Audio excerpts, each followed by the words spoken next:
En la víspera de Navidad de 1972, decenas de bombarderos norteamericanos B-52 sobrevolaron el cielo vietnamita en lo que pasó a la historia como uno de los mayores bombardeos de Estados Unidos, la Operación Linebacker 2.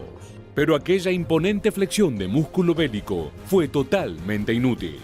Para cuando culminó el operativo, más de una docena de naves habían sido transformadas en chatarra ardiente por un vulnerable misil soviético, el S-75 Devina.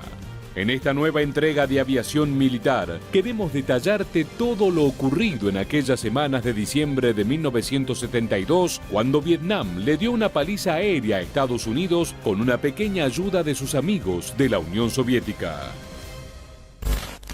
Hacia 1972 la situación en el sudeste asiático era insostenible para todas las partes. La guerra de Vietnam se había extendido más de lo planeado y desangraba las reservas de Estados Unidos. Fue por eso que en diciembre de ese año se puso en marcha una de las mayores campañas de ataque aéreo jamás efectuadas por el tío Sam, la Operación Linebacker 2. Fue llevada a cabo por la Séptima Fuerza Aérea y la Task Force 77 de la Armada de los Estados Unidos entre el 18 y el 29 de diciembre. Una suerte de regalo de Navidad explosivo para las tropas vietnamitas. A diferencia de operaciones como Rolling Thunder, Linebacker 2 buscaba doblegar psicológicamente al enemigo, destruyendo los principales complejos objetivos en la zona de Hanoi y Haiphong. Semejante misión solo podía ser llevada a cabo por los B-52 norteamericanos. El Boeing B-52 Stratofortress es un bombardero estratégico subsónico de largo alcance que desde su puesta en servicio en 1955 se transformó en una pieza fundamental para la proyección de poder norteamericano por vía aérea. Como su nombre lo indica, es una auténtica fortaleza aérea, capaz de transportar gran cantidad de material destructivo y llevar a cabo operaciones sostenidas sobre un territorio puntual. Era la operación ideal para hacer llover fuego sobre las bases más importantes de Vietnam. En total, durante la operación Linebacker 2, los B-52 lanzaron 15.327 toneladas de bombas en 741 vuelos sobre Vietnam del Norte. En números esto parece una victoria arrolladora, pero durante la operación, Estados Unidos sufrió algunas de las bajas más dolorosas y humillantes de toda la campaña. El principal obstáculo de los B-52 era un moderno sistema de defensa antiaérea de producción soviética, el venerable S-75 Devina, conocido como SA-2 Gitline de acuerdo con su denominación en la OTAN. El S-75 es básicamente un misil superficie-aire que utiliza el guiado por comandos de alta altitud para dar con sus objetivos. Desde su puesta en servicio en 1957, se transformó en el proyectil de defensa aérea más desplegado de la historia, y esto se debe en gran parte a sus numerosos éxitos a la hora de proteger los cielos de los aliados soviéticos. De hecho, logró la primera destrucción de un avión enemigo realizada por un misil antiaéreo. El 7 de octubre de 1959, el S-75 destruyó a un Martin RB-57 de Canberra de origen taiwanés cuando sobrevolaba China. En aquel entonces, el derribo fue atribuido a los cazas chinos de la época para mantener oculto el poder del Devina. Como verás, este misil realmente cambió la historia de la aviación, siendo un enemigo formidable para cualquier aeronave. Respecto al lanzador y al misil, existen numerosas variantes que han recibido actualizaciones a lo largo de los años, pero las que se encontraban estacionadas en Vietnam tenían la capacidad de lanzar una ojiva de 195 kilogramos a más de 30.000 metros de altitud con una velocidad de Mach 3. En total, Vietnam del Norte tenía 26 sistemas S-75 protegiendo el área de Hanoi y Haiphong. Esto se complementaba con varias aeronaves de combate e intercepción y algunas estaciones de radar que vigilaban los cielos. La flota B-52 empleada en la operación Linebacker 2 estaba compuesta principalmente por modelos G y D. Todos los modelos D habían sido mejorados con las contramedidas electrónicas de última generación, pero solo la mitad de los modelos G habían sido actualizados, lo que los hacía más vulnerable a la detección y la destrucción por parte de los S-75 Devina. Para empeorar las cosas, las tácticas de la flota B-52 no habían cambiado prácticamente nada desde la Segunda Guerra Mundial. El 18 de diciembre de 1972, 87 B-52 despegaron desde la base Anderson en Guam. Otras 42 unidades hicieron lo propio desde el aeropuerto Utapao, en Tailandia. Durante la primera noche de la operación Linebacker 2, las fuerzas norvietnamitas dispararon cerca de 200 misiles S-75, de los cuales al menos 5 dieron en el blanco. Esa jornada, 3 bombarderos norteamericanos fueron derribados y al menos otros 2 fueron seriamente dañados. Era como si pudiese saltar de misil en misil. Habían disparado muchísimos. El resplandor era tal que podías leer un periódico en la cabina del piloto. Recuerda a uno de los norteamericanos que participaron del ataque. No era un inicio ideal. La pérdida de tantos B-52 hizo mella en la moral de las tropas estadounidenses y reavivó la llama en las fuerzas de Vietnam del Norte. En Nguyen Van Piet, un soldado vietnamita que destruyó 4 B-52, recuerda el impacto que tuvo esa noche. Todos le temíamos a los B-52 porque parecían invencibles. Luego de esa primera noche se hizo evidente que podían ser derribados como cualquier otra aeronave. La segunda noche de la operación Linebacker fue bastante mejor para Estados Unidos. No se registraron derribos y solo 2 aeronaves regresaron con daños estructurales a sus respectivas bases. Esa jornada se lograron 93 vuelos con un promedio de efectividad bastante alto. El problema es que para la tercera noche, los vietnamitas habían logrado descifrar la estrategia de los pilotos estadounidenses y la conocían tan bien como ellos. Los bombarderos volaban en grandes columnas en rutas predeterminadas. Una vez que lanzaban su cargamento, daban algunos giros, inclinaban el avión y luego hacían una vuelta en U para regresar a su base. El momento en que los B-52 abrían las compuertas para lanzar las bombas era particularmente sensible, ya que aumentaban exponencialmente su firma radar, exponiéndose a ser detectados por los AM. Durante la tercera noche de la operación, se derribaron 6 B-52, lo que provocó un estado de histeria en Washington. Nixon estaba furioso. Ese pequeño país del sudeste asiático estaba infringiendo un daño inesperado en la flota del mejor bombardero del planeta. La operación Linebacker 2 se había ideado como un golpe psicológico a Vietnam del Norte, pero gracias a las victorias vietnamitas estaba teniendo el efecto opuesto. Desde entonces, los vuelos se realizaron con variaciones en rutas y altitudes, sin repetir ni una sola vez el recorrido utilizado en ataques previos. Durante la cuarta noche se registraron 2 derribos. A partir de entonces, Estados Unidos improvisó nuevas tácticas y para el final de la operación Linebacker se registró un total de 15 B-52 derribados con 33 tripulantes muertos. Un aspecto tétrico de estas misiones es que al realizarse durante la noche, los bombarderos regresaban a una base en total oscuridad. No era sino hasta el siguiente día que todo el equipo se enteraba de los compañeros y amigos que habían fallecido durante la noche. Los efectos de la operación Linebacker 2 fueron devastadores para ambos bandos. 1.600 vietnamitas murieron en esas semanas de diciembre y muchas bases importantes recibieron daños irreparables. Hasta hoy la región está plagada de edificios en ruinas y cráteres en el terreno. Por parte de Estados Unidos, no solo empeoró la opinión pública sobre la guerra, sino que se perdieron decenas de millones de dólares en material bélico y a fines prácticos, la operación no logró ninguno de sus objetivos.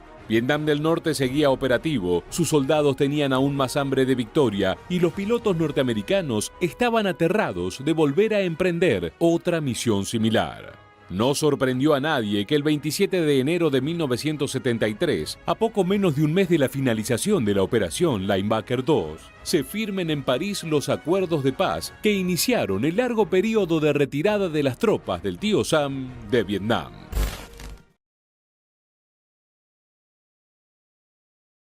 En 1961, la participación de la Fuerza Aérea Norteamericana en la Guerra de Vietnam era solo de apoyo para la República Anticomunista.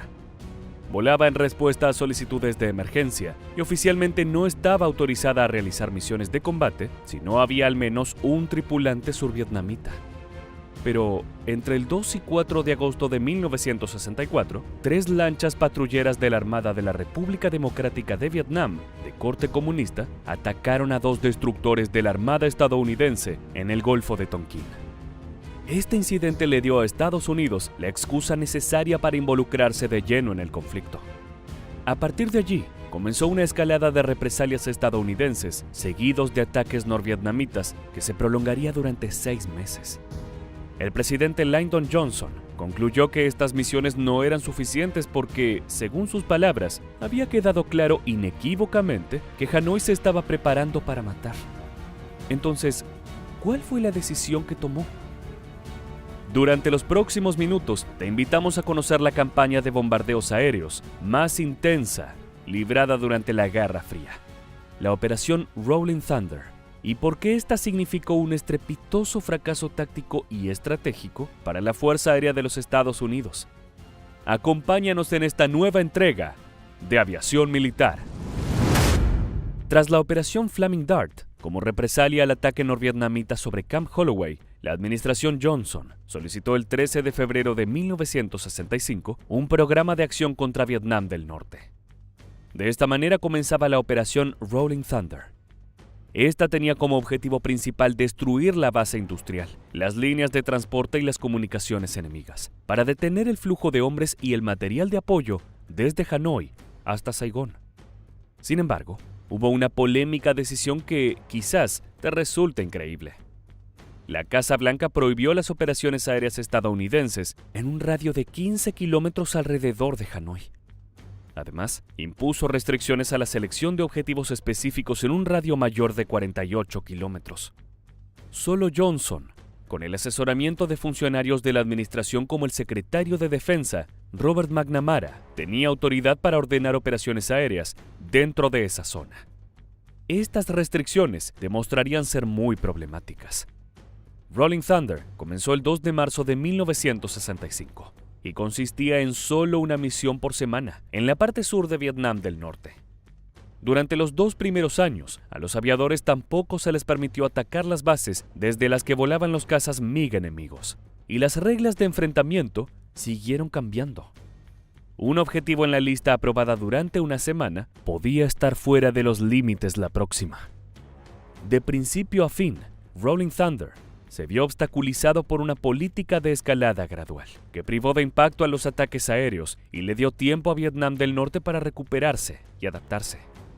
¿Cómo iba a ser posible pretender una campaña exitosa de bombardeos, autoimponiéndose al mismo tiempo limitaciones de alcance y objetivos? Lo cierto es que la cuestión fue mucho más compleja. La administración Johnson temía que una campaña de bombardeos más agresiva aumentara las bajas civiles y pudiera intensificar la guerra, al provocar a los soviéticos y a los chinos. La verdadera fuerza del enemigo en torno a Hanoi y Haiphong no fue tocada, ni siquiera amenazada. Por ejemplo, se prohibió la entrada de bombarderos a todo el puerto marítimo de Haiphong, porque los barcos soviéticos descargaban allí insumos y provisiones.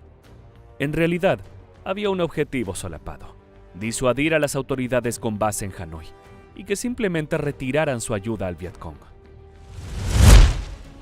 Aparentemente, la Casa Blanca esperaba que esto produjera resultados rápidos y se decepcionó cuando no fue así.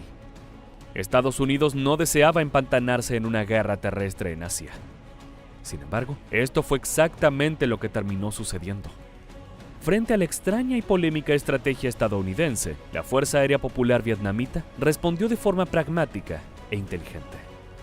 Sabiendo que las reglas de enfrentamiento de Estados Unidos les impedían atacar ciertos tipos de objetivos, los norvietnamitas colocaron sus lanzadores de misiles superficie-aire justamente dentro de estas zonas, a un rango suficiente para proteger a los objetivos relacionados con el sistema de transporte y suministro que se encontraban a 48 kilómetros de Hanoi. Lo curioso es que al comienzo de la campaña, el sistema de defensa aérea de Vietnam del Norte no era gran cosa y podría haber sido destruido fácilmente. De hecho, el primer emplazamiento antiaéreo fue detectado el 5 de abril de 1965, pero a los pilotos estadounidenses no se les permitió atacarlo. Durante la operación Rolling Thunder, los norvietnamitas dispararon casi 5.000 misiles superficie-aire, derribando 101 cazas estadounidenses. Sin embargo, no fueron los misiles antiaéreos los que pusieron en jaque a las unidades norteamericanas. Alrededor del 68% de las pérdidas se debieron al fuego de artillería. En 1968, Vietnam del Norte tenía 1.158 baterías en operación, con un total de 5.795 armas desplegadas. Los cazas emblemáticos de la Fuerza Aérea Estadounidense durante la Operación Rolling Thunder fueron el ahora legendario cazabombardero F-4 Phantom II, pero sobre todo el F-105 Thunder Chief, conocido por todos como THAAD. Realizó el 75% de los ataques, pero sufrió más pérdidas en Vietnam del Norte que cualquier otro tipo de avión. Al final de la operación, más de la mitad de los F-105 de la Fuerza Aérea habían desaparecido. Y aunque es verdad que la mayoría de las pérdidas de aviones norteamericanos se debieron a la ineficiencia de lidiar contra el fuego antiaéreo, la mancha del orgullo de la Fuerza Aérea Estadounidense en Rolling Thunder se produjo en los combates aéreos. ¿Cómo fue posible que la Fuerza Aérea Popular Vietnamita, inexperta en combates aéreos, haya sido la responsable de ocasionar esa deshonra? Al igual que sus combatientes en la jungla, con paciencia para aprender de los errores y aplicando tácticas no convencionales. Hasta 1966, dedicó sus esfuerzos en construir una extensa red de radares terrestres, mientras sus pilotos adquirían experiencia con sus MiG-17 y MiG-21. Actuando con cautela, Hanoi se negó a comprometer a sus hombres en enfrentamientos aéreos, a menos que las probabilidades estuvieran a su favor. Gracias a esta medida preventiva, solo 28 aviones norvietnamitas se perdieron en combate en este periodo. Sin embargo, a principios de 1967, los pilotos norvietnamitas se confiaron y se enfrentaron cara a cara con los aviadores estadounidenses. Estaban gravemente equivocados. El 2 de enero de 1967, la octava ala de cazas tácticos comandadas por el coronel Robin Olds, equipada con F-4 Phantoms, preparó una emboscada. Imitando las rutas, señales de llamada e incluso cápsulas de interferencia de radar que los F-105D Thunder Chief utilizaban habitualmente para sus bombardeos, estos lograron atraer y sorprender a los interceptores MiG-21, que no esperaban los Sidewinder lanzados por los Phantom. En solo 12 minutos, 7 MiG-21 fueron derribados sobre el valle del Río Rojo en Vietnam del Norte. Entre enero y julio, los cazas de la Fuerza Aérea estadounidenses que volaban en misiones aire-aire derribaron 29 MiG y perdieron solo 2 de los suyos, una proporción de muertes de 14,5 a 1. La clave de este éxito estuvo en la implementación de una medida de economía de fuerza, utilizando Phantoms que podían desplegarse tanto para ataques con bombas como para patrullas aéreas de combate. Estos podían deshacerse de su artillería aire-tierra y convertirse en cazas aire-aire si era necesario. Si bien este enfoque tuvo sentido en ese momento, resultó ser un gran error. Después de haber perdido la mitad de sus aviones de combate en cuestión de unas pocas semanas, entre marzo y junio de 1967, la Fuerza Aérea Popular Vietnamita comenzó a lamar sus heridas. Entró en un periodo de autoexamen, entrenamiento y reconstitución, antes de adoptar una táctica diferente que creó dolores de cabeza para la Fuerza Aérea de los Estados Unidos hasta el final de la guerra. Los MiG-21 aplicaron una táctica de guerra de guerrillas aérea. El ágil avión de fabricación soviética acechaba a las formaciones estadounidenses desde la retaguardia. Disparaba sus misiles AA-2A Atoll y se retiraba, o bien descendían en picado atravesando la formación de los aviones estadounidenses para después dar la vuelta y arrastrar al enemigo a batallas individuales. Los pilotos del F-4 Phantom II tuvieron que adaptarse a reglas de enfrentamiento en constante variación. Lo más problemático para quienes escoltaban bombardeos era tener que identificar visualmente los objetivos de los aviones enemigos, en lugar de confiar en el radar de sus aviones, diseñado para darles la ventaja solo en el largo alcance. Por otra parte, las fallas específicas en los misiles aire-aire de los Phantom, sumado a la falla de entrenamiento dogfight apropiado para los pilotos de la Fuerza Aérea Estadounidense, contribuyeron para que, en los últimos meses de la Operación Rolling Thunder, a finales de 1968, el enemigo derribara 22 aviones de la Fuerza Aérea a un costo de 20 MiG. En todos los casos, las victorias de los MiG se iniciaron desde atrás de un objetivo desprevenido. Este fue un giro deprimente en los acontecimientos, ya que la tasa general de muertes de la Fuerza Aérea de los Estados Unidos cayó de 4.1 a 1 a 2.3 a 1. En enero de 1968, Vietnam del Norte lanzó su ofensiva Tet, atacando bases y ciudades en todo el sur. No fue un éxito militar, pero conmocionó al público estadounidense y el apoyo a la guerra cayó drásticamente. La Fuerza Aérea estadounidense, al no poder resolver el problema de los ataques sorpresa, consideró que el éxito de futuras operaciones estaría en riesgo. La administración Johnson, entonces, anunció un cese parcial de los bombardeos, lo que eventualmente puso fin a las operaciones de Rolling Thunder el 2 de noviembre de 1968. Había durado 3 años y 8 meses, lo que la convirtió en la campaña aérea más larga en la historia de Estados Unidos hasta ese momento. En ese periodo, se lanzaron más bombas sobre Vietnam que sobre toda Europa durante la Segunda Guerra Mundial. La Fuerza Aérea y los demás servicios habían realizado 304,000 salidas de cazas, con un costo total de $900 millones por toda la campaña, perdiendo 922 aeronaves en el proceso, y solo causó daños por valor de unos $300 millones. La estrategia terminó sin lograr ningún resultado táctico de verdadera importancia. No persuadió a los norvietnamitas para que abandonaran la guerra, ni detuvo la infiltración de tropas y equipos de Hanoi en Vietnam del Sur. La operación Rolling Thunder demostró que, debido a su carácter intermitente, a las precauciones políticas frente a los soviéticos y a la incapacidad de los militares estadounidenses para adaptarse a sus oponentes no convencionales, no había sido creada para tener éxito. Y finalmente, no lo tuvo.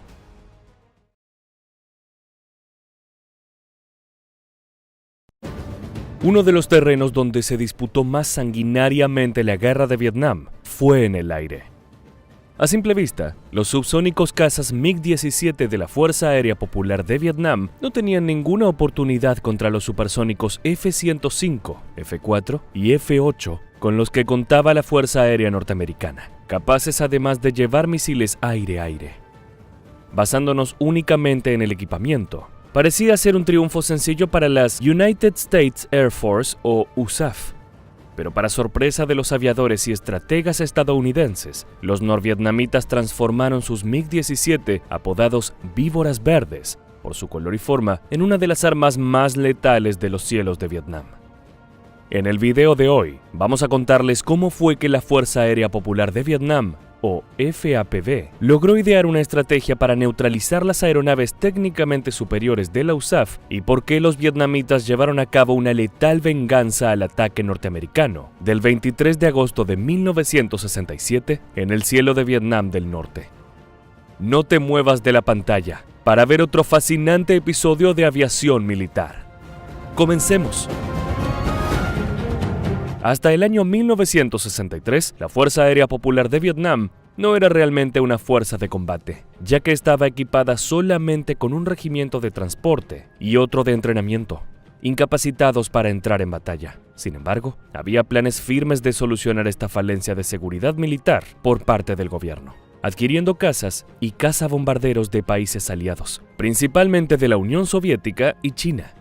Fue así como el 3 de febrero de 1964, el teniente general Hoang Van Thai, viceministro de Defensa de Vietnam del Norte, ordenó la creación del 921º Regimiento de Caza Sao Do, o Estrella Roja.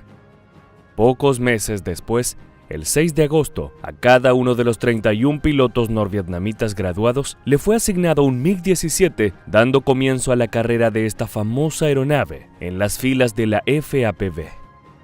En un principio, la USAF subestimó el poder aéreo de su enemigo, ya que contaban con unidades mucho más modernas y poderosas que los vietnamitas. Muchas operaciones norteamericanas como Pierce Arrow, Flaming Dart 1 y Flaming Dart 2 no encontraron oposición aérea por parte de los asiáticos, lo que aumentó la confianza estadounidense. Sin embargo, esta actividad era engañosa, dado que la FAPV estaba ultimando sus tácticas para enfrentar a los veloces y numerosos vehículos norteamericanos, con buenas posibilidades de éxito. Lo que la USAF consideraba debilidades fue precisamente en donde la FAPV encontró la manera de construir los puntos más fuertes del MiG-17. Esta aeronave era más lenta que sus rivales, por lo que podría fácilmente superar en maniobras finas a cualquiera de sus adversarios en combate cerrado. Esto le daba una ventaja en donde los pesados proyectiles de 37 y 23 milímetros de sus cañones eran capaces de despedazar cualquiera de los reactores de los norteamericanos. En esa época, Los misiles aire-aire solían ser bastante imprecisos, mientras que el cañón NR-37 de 37 milímetros y los dos NS-23 de 23 milímetros del MiG vietnamita, con tiradores espectacularmente entrenados, rara vez se encasquillaban. En comparación, los F-4B de la US Navy y los F-4C de la USAF no tenían cañones integrados, y el F-8 Crusader tenía 4 cañones de 20 milímetros, mucho menos poderosos que el armamento del MiG. Solo el F-105 Thunder Chief tenía un mejor equipo, ya que utilizaba el cañón hexatubo rotativo M61 Vulcan de 20 milímetros, capaz de disparar 3.000 proyectiles por minuto. El inconveniente era que estos aviones solían volar cargados de bombas, por lo cual esta ventaja quedaba mayormente neutralizada. El 7 de septiembre de 1965, se creó un segundo regimiento de caza vietnamita con 36 MiG-17F y el otro escuadrón se reequipó con MiG-21 F-13, armados con misiles, y el caza nocturno MiG-17 PF, todos traídos directamente desde la Unión Soviética. Tan importante como esta llegada de equipos fue el regreso de 30 nuevos pilotos entrenados especialmente desde China. La escuela de vuelo de Tuong Ban había convertido pilotos de aviones de carga en precisos pilotos de caza. Con estas incorporaciones de recursos, tanto técnicos como humanos, la FAPV estaba lista para enfrentarse con la USAF. Pero antes, faltaba que suceda una tragedia para llenar a las fuerzas vietnamitas de sed de venganza. La masacre sucedida el 2 de enero de 1967, en el marco de la Operación Bolo, una ofensiva lanzada por las Fuerzas Aéreas norteamericanas, resultó devastadora para Vietnam y su destacamento militar de aire. El suceso, en el cual una flota de F-4C Phantom norteamericanos derribaron 5 MiG-21 orientales sin sufrir pérdidas, fue un golpe muy duro para la FAPV. Estas invaluables aeronaves provenientes de la Unión Soviética corrían serio riesgo de ser exterminadas si la guerra continuaba en esas condiciones. Con una audaz e inteligente estrategia, el alto mando de la FAPV decidió cancelar todas las misiones de los MiG-21 hasta que se pudieran preparar tácticas adecuadas, tanto defensivas como ofensivas. Por lo tanto, volvía a ser tarea de los MiG-17 llevar a cabo la mayoría de las misiones, mientras se pensaba cómo aprovechar las otras aeronaves.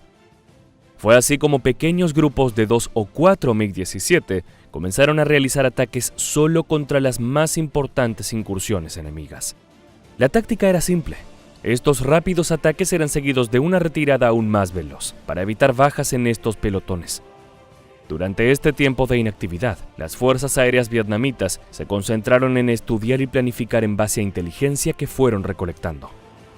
La información obtenida de observar ataques estadounidenses y los interrogatorios a los prisioneros de guerra norteamericanos capturados trajo revelaciones extremadamente valiosas para la FAPV. Lograron averiguar que los cazabombarderos de Estados Unidos solían utilizar las mismas rutas de ingreso a Vietnam una y otra vez. Este dato le permitiría a los vietnamitas ubicar sus aeronaves en el lugar y momento correcto para tomar a los intrusos por sorpresa, y entonces enfrentarlos en un combate cerrado, donde los MiG podían explotar al máximo todas sus ventajas y derribar a sus enemigos. Cuando la FAPV regresó al combate, tenía planeada una nueva táctica llamada doble ataque, que aprovechaba al máximo las ventajas de sus aeronaves. En el doble ataque, los MiG-17 atacarían de frente y a baja altura a las formaciones norteamericanas, actuando como carnada para los cazas F-4 escoltas. Una vez que los Phantom caían en la trampa, eran atacados por sorpresa desde la retaguardia por los MiG-21. Estos derribarían a los F-24 y a los THAAD con sus misiles de guía infrarroja. Esta estrategia iba a ser puesta a prueba el miércoles 23 de agosto de 1967, dando como resultado una fecha fatídica para la USAF. Una pareja de MiG-21 y 8 MiG-17 sorprendieron a 36 F-105D Thunder Chief al mando del coronel Nicholas J. Donaldson, escoltados por 16 F-4D Phantom II bajo el mando del legendario Robin Olds. A las 15 horas, de forma repentina, ambos grupos de MiG-17 ascendieron a toda velocidad, comenzando a realizar pasadas de ataque desde la retaguardia contra los THAAD. Tomados por sorpresa, los pilotos de los F-105 arrojaron sus bombas antes de llegar a su objetivo en Bingen, alterando su misión e intentando defenderse. Alertados por los frenéticos mensajes radiales de los cazabombarderos que avisaban la peligrosa presencia de los MiG, Olds ordenó a los F-4 acelerar y dirigirse hacia el lugar del ataque. Ni él ni sus pilotos se dieron cuenta de que los MiG-17 eran una carnada y que ellos habían mordido el anzuelo. En ese momento, los dos MiG-21, tripulados por Nguyen Nhat Chu y Nguyen Van Cock, tomaron por sorpresa a los Phantom de la escuadrilla Ford y derribaron a 2 de ellos con un grupo de misiles R-3S. Las aeronaves F-4D fueron impactadas de forma grave, matando en ambos casos a los radaristas, al teniente Charles Lane y al capitán Ronald N. Sidner, y obligando a los pilotos, el capitán Larry E. Carrigan y el mayor Charles R. Tyler, a eyectarse, lo cual los hizo sobrevivir, aunque pronto fueron capturados como prisioneros de guerra. Para aumentar aún más la confusión e impotencia de los norteamericanos, instantes después, el líder del segundo grupo de MiG-17F, Cao Thanh Tin, conseguía ubicarse a 250 metros detrás del último grupo de Thunder Chiefs y abrir fuego contra el líder. Si bien esta primera ráfaga falló, le permitió a Tin calcular más precisamente el ángulo de deflexión. Esta vez, la segunda ráfaga de sus cañones NR-37 y NS-23 de 37 y 23 milímetros respectivamente dio en el blanco. Alcanzado por la balacera, un F-105D se precipitó hacia tierra fuera de control, mientras su piloto, el mayor Elmo C. Baker, salía disparado de la cabina, intentando salvarse y abrir su paracaídas. Conmocionados por tantas bajas repentinas, los escoltas estadounidenses perdieron por completo el control del desarrollo de la batalla, sin poder coordinar el ataque ni la defensa contra los MiG. La FAPB había anticipado que si la táctica del doble ataque resultaba exitosa, algunas tripulaciones norteamericanas querrían tomar revancha y escoltarían a los MiG de regreso a su base. La corazonada resultó correcta, ya que a las 15:22 los pilotos orientales divisaron 2 unidades Phantom norteamericanas siguiendo a 2 MiG que regresaban a Noi Bai. Sin perder tiempo, el líder norvietnamita posicionó defensivamente su MiG-17F detrás del Phantom líder y abrió fuego, descargando el 70% de su munición. Los proyectiles de 37 y 23 milímetros estremecieron e incendiaron al F-4D del mayor Robert R. Sohill y el teniente Gerald N. Hempt, que finalmente se estrelló sobre la cordillera de Tam Dao. Ambos tripulantes fueron capturados poco después. La estrategia vietnamita parecía no tener fisuras y los estadounidenses habían sufrido las consecuencias, no solo del preciso planeamiento enemigo, sino también de su propio exceso de confianza. Este día, el 23 de agosto de 1967, es considerado en la bibliografía militar estadounidense como el Black Wednesday o Miércoles Negro. Las bajas en este suceso fueron contundentes. 5 aviones perdidos en combate aéreo, 4 F-4D y un F-105D más otro F-4D derribado por la Anti-Aircraft Artillery vietnamita, 5 aviadores tomados como prisioneros y 3 pilotos fallecidos. Sin dudas, puede considerarse este combate aéreo no solo como la contrapartida norvietnamita de la famosa Operación Bolo, de enero de ese mismo año, sino también como una clase maestra de cómo aprovechar las desventajas técnicas para derrotar al enemigo. Más allá de las bajas, esta jornada dejó al alto mando norteamericano en shock, a tal punto que el propio Lyndon Johnson ordenó cancelar por 2 meses los ataques sobre Hanoi y sus rutas de transporte. Ya estamos llegando al final de esta entrega, y no queríamos dejar de preguntarte, ¿cuál crees que fue la principal causa del Miércoles Negro? ¿La cuidadosamente planificada estrategia de la Fuerza Aérea Popular de Vietnam o el exceso de confianza de los estadounidenses? Deja tus opiniones en los comentarios abajo. Hasta aquí el video de hoy. Te agradecemos haber llegado hasta el final y te esperamos en las próximas entregas de Aviación Militar.